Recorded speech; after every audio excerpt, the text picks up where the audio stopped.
Today's lesson is called Dr. Heidegger's Experiment, Day 1.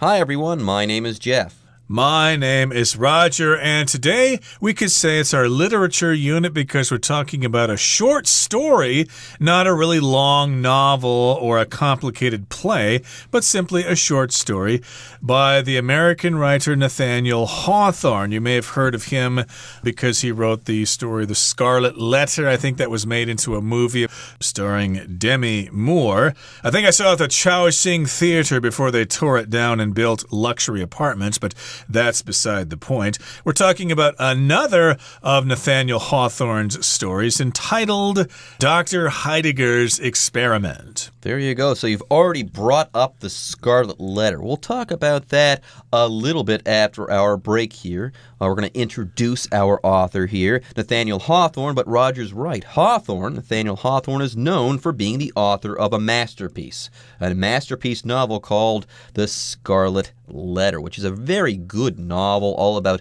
guilt and the way that humans deal with guilt and stuff like that. So I would check it out if I were you. Now, the movie made out of that book, it's not so good. Remember, the book is a masterpiece.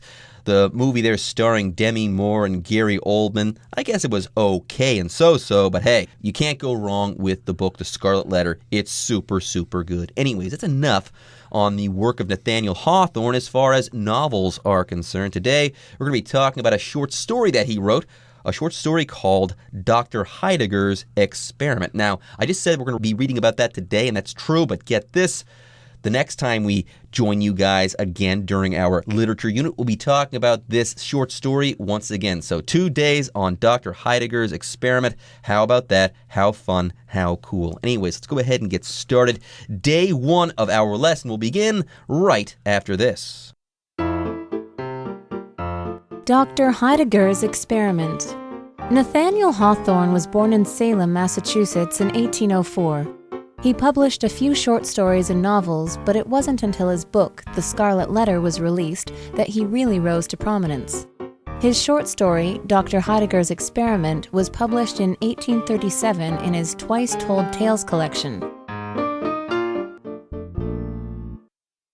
大家好，今天第一个单字我们看到的是 publish， 这个字当作动词，代表出版或是在报刊发表、刊登的意思。例如 The magazine published the travel article that I wrote in its June issue. 这本杂志的6月号刊登了我写的旅游文章。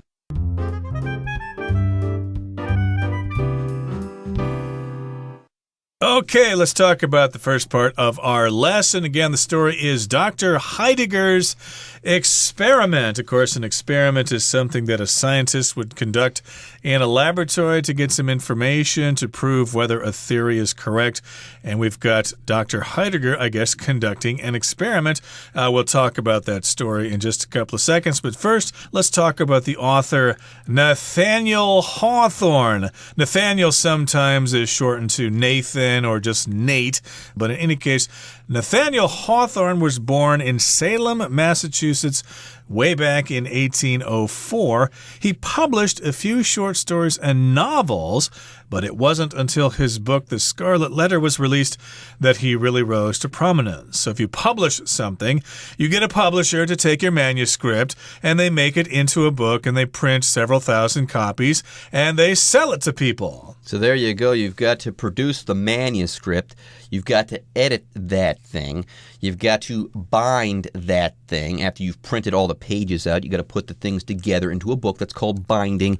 You got to send those things to bookstores, and then you've got to sell those things to the public. That's what publishing is all about. Yes, if you publish something, you do everything that has to be done to sell a book to the public. If you publish something, you prepare that thing, usually a book or a magazine or something like that, for sale to the public. So Nathaniel Hawthorne wrote the manuscript, wrote that thing down, and then he handed it over to a publisher, a person who publishes books and stuff like that. And the publisher took that manuscript, what Hawthorne had written, and got that thing ready for the bookstores. That person took the manuscript, turned it into a book that could be sold to people. That's all there is to it. Now, we talked about this novel, The Scarlet Letter, during the introduction to the program. That was definitely a masterpiece, and this is the book that really put Nathaniel Hawthorne on the map. Okay, it was only after that he published this book, or had it published, that he rose to prominence. Now here, prominence is the state of being prominent or famous, okay, or well-known. So this book, The Scarlet Letter, really allowed Hawthorne here to rise to prominence. This is when he became an important, well-known, or famous writer. Yeah, basically, he became famous because of that book, The Scarlet Letter. He rose to prominence, and his short story, Dr. Heidegger's Experiment, was published in the year 1837 in his Twice Told Tales collection. So that was a collection of stories put together into one book, and you might be able to find that book available online somewhere, but this is one of the stories in that book. Again, the title is Dr. Heidegger's Experiment, published in 1837. Let's move on now to the next part of our lesson. We're going to listen to it first. The story tells of the time the eccentric Dr. Heidegger invites 4 friends to his study for an experiment. The friends are old, and despite their successes in their youth, all of them are now unhappy. The once prosperous Mr. Medbourne lost all his money in a bad business deal. Colonel Killigrew wasted his life on temporary pleasures. Mr. Gascoigne is a former politician with a bad reputation. And Widow Wycherley has been forced into isolation following the spread of shameful gossip about her. Notably, all 3 of the men had once been a lover to Widow Wycherley. 第二部分我们看到的单字是 prosperous， 这个字当作形容词，它有成功的、富裕的或是繁荣的意思。所以我们可以说 The prosperous businessman was able to buy a large house for his family. 那个富有的商人有能力为他家人买一栋大房子。再来我们看到的单字是 colonel， 这个字当作名词，代表陆军、空军或海军陆战队上校的意思。例如 The colonel ordered the soldiers to move their camp. 该上校命令士兵们移动军营。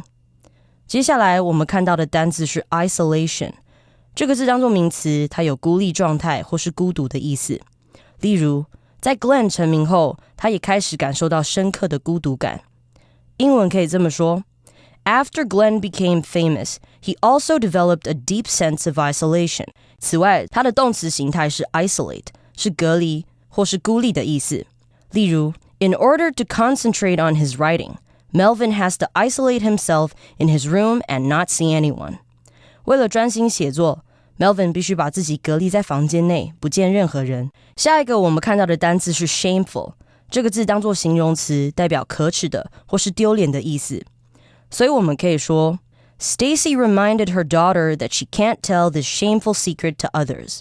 Stacy 提醒她女儿不可以把这件家丑告诉别人。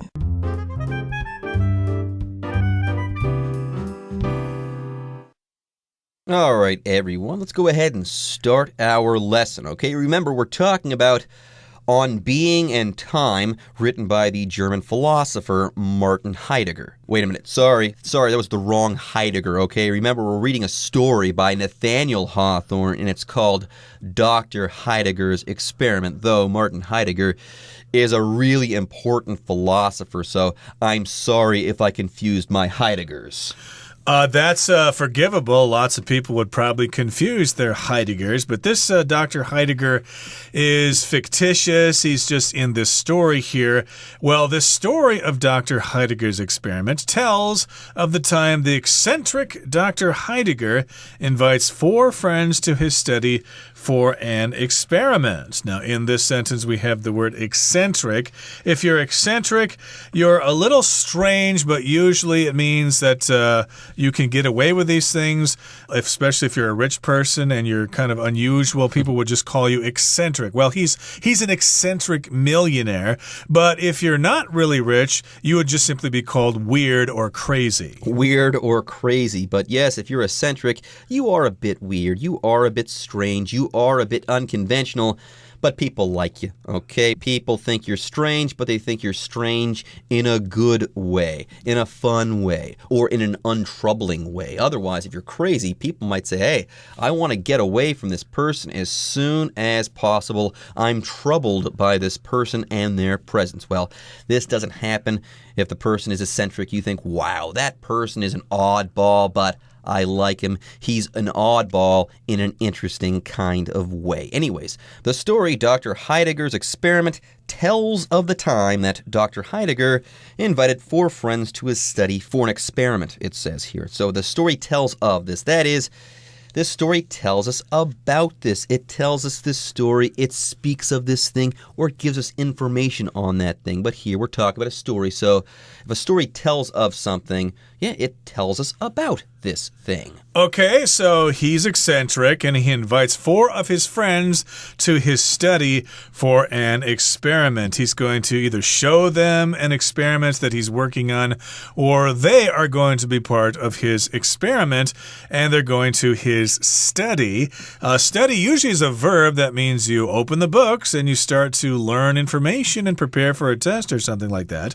But in this particular case, the word study is a noun. It refers to a room in your house where you study. It's quiet. It's like a library. There are books in there. Nobody should really bother you in there. There's a desk there. You're all set if you want to sit down and read and not be bothered. But he wants these guys, or these people, I should say, 3 men and 1 woman, to come into his study, and then he's going to have an experiment. There you go. Now, more on these friends, okay? He invited 4 friends to his study for an experiment. Well, the friends are old, and despite their successes in their youth, all of them are now unhappy. So, once upon a time, these were successful people, okay? When these people were young, they were really, really good at what they did. But now, they're old, and well, all of them are unhappy, and this does not sound good to me. I hope they just don't get together and cry about their lost youth, because that would be kind of pathetic. Anyways, let's learn about Dr. Medburn, okay? Or Mr. Medburn, I should say. Mr. Medburn. The once prosperous Mr. Medburn lost all his money in a bad business deal. So at some point, he made a fortune. He made a ton of money because he was prosperous at some point in the past. But then he lost all of this money. He lost his fortune in a bad business deal. Now, it says here that Mr. Medburn was once prosperous. Okay, at some point in the past, he was prosperous. That is, he made a lot of money. He made a fortune. Yes, the word prosperous means financially successful, okay? A prosperous person is a person who is making a lot of money and who kind of seems to have good fortune and good luck in droves. But Mr. Medburn, he's no longer prosperous. He was prosperous in the past, so we say he is once prosperous. Prosperous, indeed. You might hear someone say this to you at the new year. Here's wishing you a happy and prosperous new year. We hope you make lots of money in the coming year. So here, Mr. Medburn was prosperous in the past, but he lost all his money in a bad business deal. Maybe somebody said, hey, this offer is too good to pass up. You need to act now. And he invested a whole bunch of money, and the deal went bad. Perhaps he bought a bunch of stocks or something like that, and the companies went out of business or something, so he lost a lot of money. So that's what happened to Mr. Medburn. Yes, he was once prosperous, but is no longer prosperous. Notice we have this hyphenated adjective here, once hyphen prosperous. You could say once prosperous, or you could say that this person was once prosperous. Anyways, that's enough on Mr. Medburn. Next, let's go ahead and talk about Colonel Killigrew. Colonel Killigrew wasted his life on temporary pleasures. So it sounds like he had a dissolute lifestyle. Anyways, what's a colonel, everyone? And by the way, the pronunciation is colonel, even though the word is spelled C-O-L-O-N-E-L. You don't say colonel, you say colonel. Now, what's a colonel? A colonel is a military officer who has a somewhat high ranking. Right, a colonel is below general, and I think a colonel outranks a major. But in this particular case, Colonel Killigrew wasted his life on temporary pleasures. So he liked temporary pleasures. Maybe he liked to play cards and do some gambling. He went to shows all the time. He basically wasted his money on pleasure and did not save his money for the future. He did not put money away for a rainy day. He was not very wise with his money at all. Okay, let's move on. Mr. Gascoigne is a former politician with a bad reputation. And then we've got Widow Wycherley, who has been forced into isolation following the spread of shameful gossip about her. Now, if you are forced into isolation, you're kind of sent into exile. E-X-I-L-E. But very simply here, Widow Wycherley has been forced to live alone. She can't really go out in public and talk to people because there's some shameful gossip about her. So she lives an isolated lifestyle. She lives alone, doesn't see many people, or you can say that she has been forced in isolation or that she lives in isolation. All right, you might choose to live in isolation if you want to get away from the rest of the world. You might move to northern Canada and live in isolation, away from everybody. But here, she's been forced into isolation. People just kind of shun her. They don't want to hang out with her because a lot of gossip was spread about her. It's shameful gossip. Shameful just means it's something you're not proud of. It causes you to lose face. And she's had lots of gossip. Maybe they said, oh, did you hear about what she did to so-and-so? You don't want to be friends with her. Don't hang around with her. So as a result, she doesn't have any friends and she's all by herself. Ooh, sounds like this gossip was pretty bad. It was shameful or disgraceful, and it was bad enough that Widow Wycherley can't show her face in public. She lives in exile or in isolation. How about that? Anyways, notably, all three of the men had once been a lover to Widow Wycherley. Anyways, folks, with that, the second part of our lesson is now in the books, and it's time for us to take a break, but don't go away. When we come back, we'll wrap up day one of our article on Dr. Heidegger's experiment. Dr. Heidegger has them sit before a table on which a vase filled with water sits and takes out a dried rose. The friends watch in astonishment when the flower is placed in the vase and regains its former glory. Dr. Heidegger tells them that the water was collected from the fabled fountain of youth and that he wants to see if the water can also restore youth and beauty in humans. 今天最后一个单字我们看到的是 astonishment。这个字当作名词，它有惊讶或是惊异的意思。所以我们可以说 To Stella's astonishment, she found that her boyfriend secretly went traveling with another girl. Stella 震惊地发现她男友秘密地和别的女生去旅游。它的动词形态是 astonish， 是使吃惊或使惊讶的意思。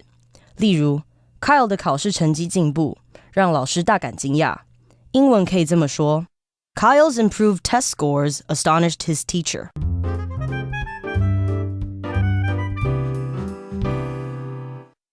Okay, so the experiment is ready to go. We've got these 4 people there ready to undergo the experiment. And here we go with Dr. Heidegger. Now, he has them sit before a table, or he has them sit in front of a table. And on that table, on which a vase filled with water sits, and he takes out a dried rose. Okay, so that's what Dr. Heidegger does. He has them sit in front of a table, and on that table is a vase. A vase is a container that usually you can put a plant in. If you're in England, they'll say vase. In America, we say vase. So it's a vase and it's filled with water, and it sits on that table. And then Dr. Heidegger takes out a rose, but that rose has withered and dried. It's a dried rose, but Next, something startling happens. Get this. The friends watch in astonishment when the flower is placed in the vase and the flower regains its former glory. Apparently, this dried up rose sucks up the water and becomes beautiful once again. It no longer looks old or dried out or shriveled. How about that? And yes, this is astonishing. Yes, the friends here watch in astonishment. Now, what is astonishment? Astonishment is the state of being astonished. Yeah, if you're astonished, you're really, really surprised by something. And like I said before, this word astonishment, it's a noun and it comes from the verb astonish. And if you are astonished, you're shocked and surprised, and you're made to feel wonder. Oh my goodness, that's amazing. I'm so astonished by what I just saw. Now you could say something like this. I am constantly astonished by how quickly my daughter grows. All right, or you're watching in astonishment as your daughter grows. My goodness, those kids grow so fast, don't they? So here the friends watched in astonishment, or they were astonished when the flower was placed in the vase, and then it regained its former glory. In other words, it looks like it was before. Glory is the state of being really wonderful. It's now a beautiful rose. Anyways, Dr. Heidegger tells them that the water was collected from the fabled fountain of youth and that he wants to see if the water can also restore youth and beauty in humans. So, Dr. Heidegger here put the dried out shriveled rose in the water and it came back to life, not because the rose was thirsty. The rose was old and dead. Apparently the water that Dr. Heidegger placed the rose in is actually water from the fountain of youth. So here we go. Dr. Heidegger apparently has figured out the secret to eternal life for roses, and he wants to figure out if the water can also kind of restore youth and then beauty in humans. How about that? All right, folks, with that, it's time for us to take a break, but don't go away. The Chinese teacher is waiting in the wings.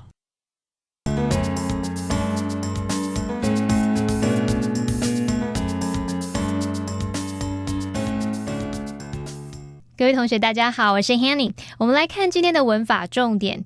课文第3部分的第一句写到 Dr. Heidegger has them sit before a table on which a vase filled with water sits and takes out a dried rose. 这个句子看起来有点复杂，那同学们可以先将 on which a vase filled with water sits 把它遮住，会比较容易理解。Dr. Heidegger has them sit before a table and takes out a dried rose. 意思就是说，这个医生要他们坐在一张桌子前面，接着他拿出一朵干燥的玫瑰花。好，那这边他是用到 have 加受词加原形动词的句型，用来表达要求什么什么做某事。那这个 have 是当使役动词，当受词跟受词补语的关系是主动的时候，我们这个受词补语就是用原形动词。那当它的关系是被动的时候，我们就是用过去分词，就会写作 have 加受词加过去分词。这个意思是说，请人家做某事，让人家做某事。那我们来看例句会更清楚。She had her son mop the floor. 她叫她儿子拖地。I had my hair cut yesterday. 我昨天请人家帮我剪头发。好，再来看刚刚遮住的部分。On which a vase filled with water sits. 其中这个 a vase filled with water 它是由 a vase which is filled with water 省略而来的，就表示一个装满水的花瓶。那它后方这个 sit 不是坐哦，花瓶并不会坐在桌上。sit 就相当于中文的位于或是坐落于，是用来表达某物在某个地方。好，那至于 which 是用来指称前方的先行词 a table。On which a vase filled with water sits 就表示桌上有一个装满水的花瓶。好，那这个关系子句它本来可以写作 a table which a vase filled with water sits on。 那以 which 来引导关系子句的时候，当这个关系子句里面的动词是补给物动词，句尾有介系词，我们常常会把这个介系词移到 which 前面，把它变成 a table on which a vase filled with water sits。好，那在这个用法当中要注意 which 是受格关系代名词，它不能省略哦，也不可以用 that 来代替。我们来造个例句。The apartment which we live in is very small. 我们住的公寓很小，那把介系词 in 移到 which 的前方就会念作 The apartment in which we live is very small. 好，接着看到课文下一句有一个单字 astonishment， 它是指惊讶、惊异，它是不可数名词。那常见的用法是 in astonishment， 表示惊讶的，或者是 to somebody's astonishment， 就表示令某人大为惊奇的是怎么样怎么样。那我们就顺便补充一下这两种用法。in 加上名词可以表达处于什么什么状态之中，那其中的名词大多都是用单数，而且不加冠词，像 in anger 就是愤怒的， in despair 绝望的， in fright 惊恐的、害怕的， in embarrassment 是尴尬的。举例来说 The fans screamed in excitement when the band started to play. 乐团开始演奏的时候，粉丝们就兴奋地尖叫。好，那至于 to somebody's 加上名词，这表示让某人感到什么什么的事，或者是令某人怎么样的事。其中这个名词它是情绪名词，必须用单数哦。那 to 的前面还可以加入副词 much 来表达非常极为怎么样。常常搭配的情绪名词有 disappointment 是失望， joy 快乐， shock 震惊， surprise 惊讶等等。比如Much to our surprise, they sold their house and moved to Hawaii. 让我们很惊讶的是，他们卖掉房子，搬去夏威夷住了，真好诶。好，那以上是今天的重点整理，我们接下来回顾今天的单字吧。Publish. The author published over 30 novels during his career. Prosperous. Despite a rough opening, our company finally had a prosperous year. Colonel. Logan is an Army officer who was recently promoted to colonel. Isolation. The isolation of our mountain cabin makes it the perfect place to get away. Shameful. Please stop your shameful behavior. It's making everyone uncomfortable. Astonishment. The audience watched in astonishment as the magician seemed to disappear.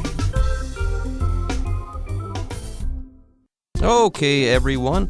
With that, today's article is now complete. But, as always, we sure hope that you guys have enjoyed reading along with us. Anyways, I'm Jeff. I am Roger. See you next time.